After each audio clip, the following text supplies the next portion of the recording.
Welcome to Mrs. Lee's Chemistry Academy. Today we're going to focus on the collision model. Tying to the learning objective from College Board 4.4, the student is able to connect the rate law for an elementary reaction to the frequency and success of molecular collisions, including connecting the frequency and success to the order and rate constant, respectively. 4.5, the student is able to explain the difference between collisions that convert reactants to products and those that do not in terms of energy distributions and molecular orientation. 4.6, students able to use representations of the energy profile for an elementary reaction from the reactants through the transition state to the product to make qualitative predictions regarding the relative temperature dependence of the reaction rate. Here, in terms of a reaction, the collision model is followed. Products are formed in a chemical reaction by successful collisions between reactant molecules. 1. The collision between the two reactant molecules must be energetic enough to overcome the energy barrier.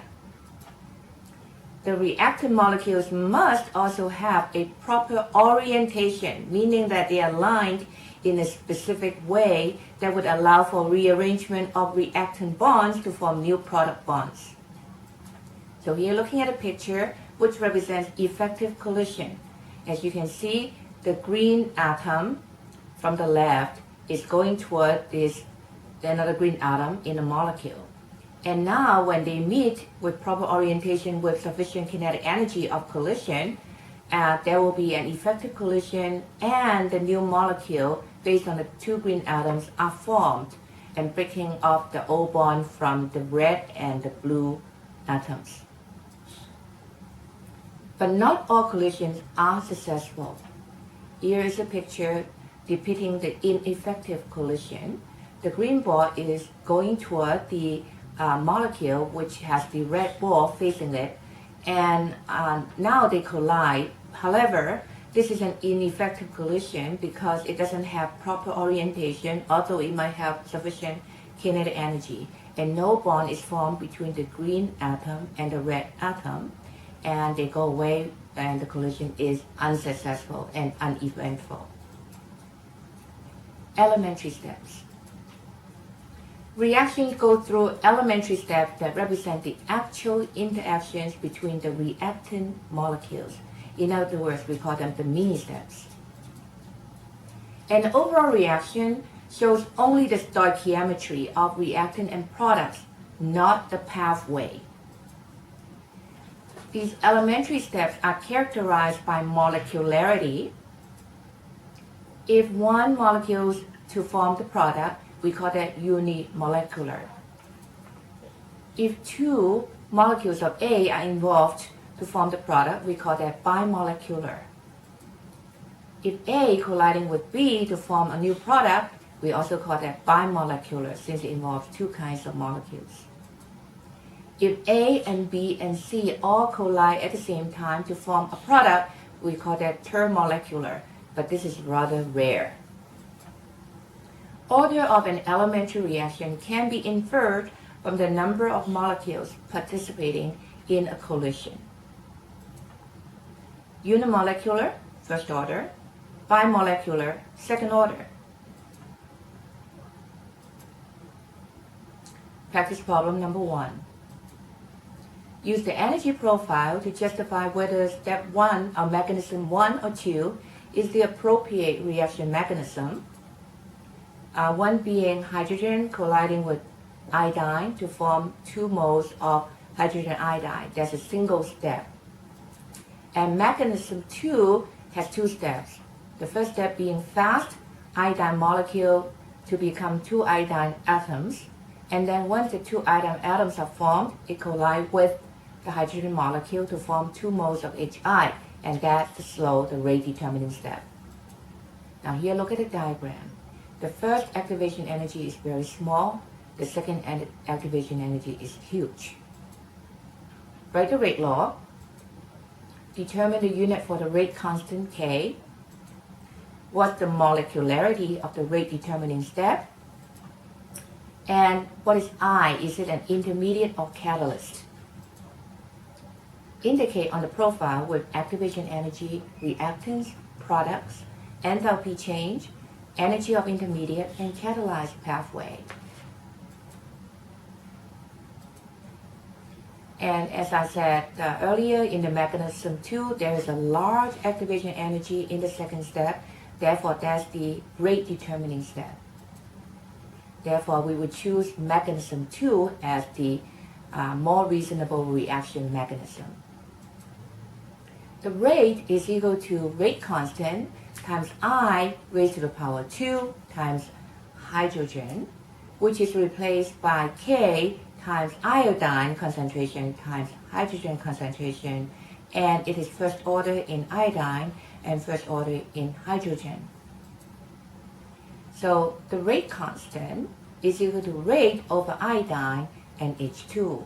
Now let me go back a little bit on this, how we replace the iodine atom raised to the power 2 with iodine.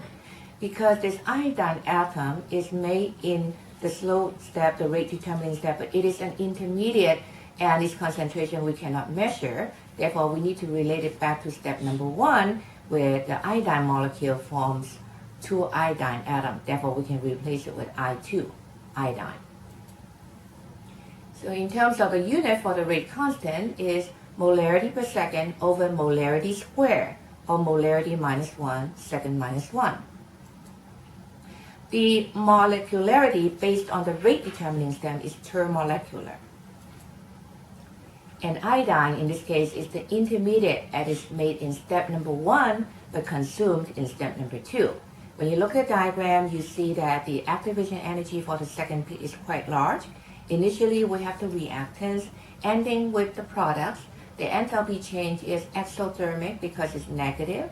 The intermediate is the little valley between the two peaks, and the dotted lines representing the catalyzed pathway, so that the activation energy is lowered. Now, because rate is equal to rate constant times concentration of the reactant raised to the power n. If the concentration of A does not change and we increase the temperature, that means the rate will also increase, which means the rate constant will also increase.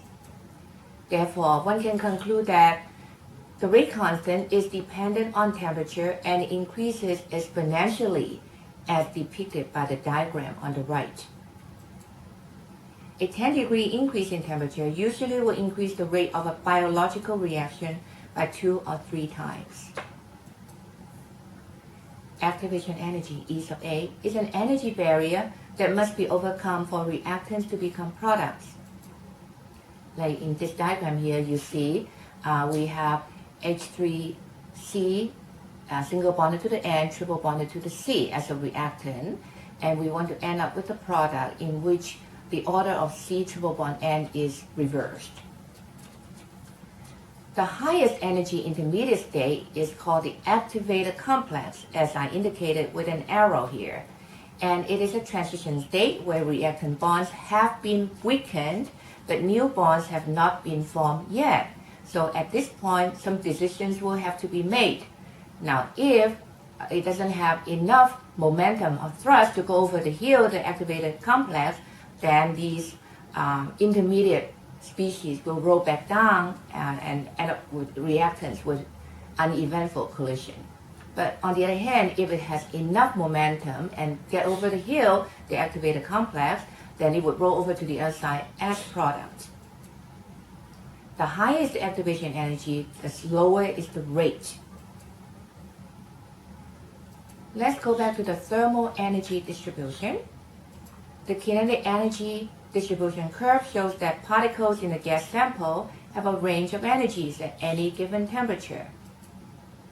Now you can see the blue line represents a lower temperature distribution, and the pink line represents a high temperature distribution. The activation energy is represented by the dotted line. At a lower temperature, we have a smaller portion of molecules having enough kinetic energy to go over the hill to become products. But at a high temperature, you can see the portion of the curve has now been increased to increase more molecules being able to successfully end up as products.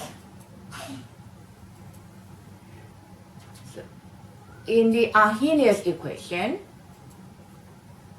it really relates the rate constant K to several factors, one being the frequency of successful collision represented by A, two being the exponential factor represented by e to the power of negative EA over RT, where EA is activation energy, T is temperature in Kelvin, and R is the ideal gas constant, 8.314 joule per mole per Kelvin.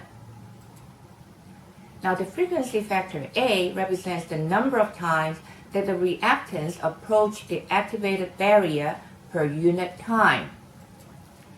Exponential factor is the fraction of approaches that are successful in going over the hill, the activated complex, and forming products. The exponential factor increases with increasing temperature, but decreases with increasing activation energy.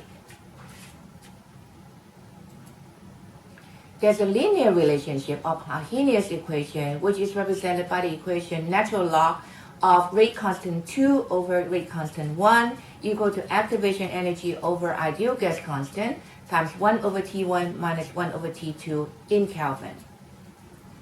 Now, if we look at the diagram, you can see that natural log of K, rate constant, versus 1 over T resulting in a straight line going downhill with a slope equal to negative activation energy over R. It summarizes the dependence of rate and therefore rate constant on temperature. So it can be used to calculate the activation energy if by experimental data we can get the rate constants at two different temperatures. Practice problem number 2. What is the relationship of the rate constant K with the activation energy and the temperature? Explain. First, the rate constant is inversely proportional to the magnitude of activation energy. As the energy barrier becomes greater, the lower is the frequency of reactants being able to overcome the barrier to form products. Therefore, the slower is the rate and smaller the rate constant. 2, the rate constant is directly proportional to temperature. As temperature increases, the portion of molecules having greater kinetic energy that surmounts the activation energy also increases. More energetic collisions will lead to a higher frequency of successful collision, thereby increasing the rate and the rate constant. Let's summarize what we have learned today. 1, we have learned the use of collision model to account for successful reactions based on kinetic energy of colliding molecules and their proper orientations. 2, we characterize the molecularity of the elementary steps in a reaction mechanism and use energy profile to deduce the reaction order.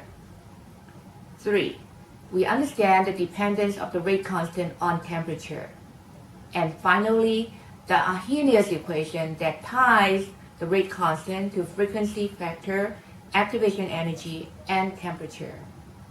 From the team of MLCA, we would like to thank you for watching our video, and we certainly hope to see you again next time.